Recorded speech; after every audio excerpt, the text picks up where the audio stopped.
सामान्याच्या अन्यायावर नेहमी लक्ष देवळा न्यूजवर पहा फक्त. शेतकऱ्यांचा विकास हाच आमचा ध्यास. शेतीसाठी अखंड आणि सुरळीत वीज पुरवठा मिळणे हा प्रत्येक शेतकरी बांधवाचा हक्क आहे. न्याहाळोद परिसरातील शेतकऱ्यांची शेतवीज पंपासाठीची विजेची अडचण लक्षात घेऊन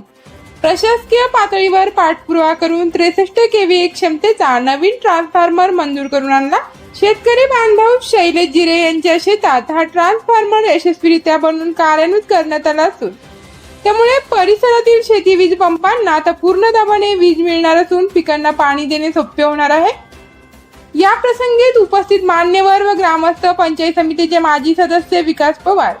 माजी उपसरपंच भैया कटरे, पंचायत समितीचे माजी सदस्य मुकेश पवार, तामसवाडीचे प्रभाकर पाटील, भटू पाटील, हेंकळवाडीचे माजी सरपंच भास्कर आबा पाटील, राजू पाटील, जयवंत माळी, परमेश्वर माळी, धनराज माळी, कैलास रोकडे, छोटू जिरे, दीपक जाधव, सचिन भावसार, सुनील कडरे,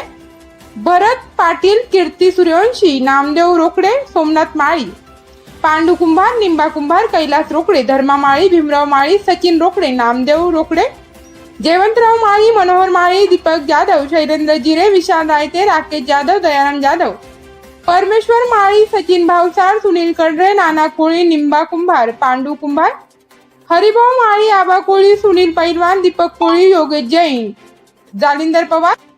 दिलीप कोळी, सावकार पहलवान, जितेंद्र सूर्यवंशी, भरत भामरे, विनोद पाटील, कैलास पाटील,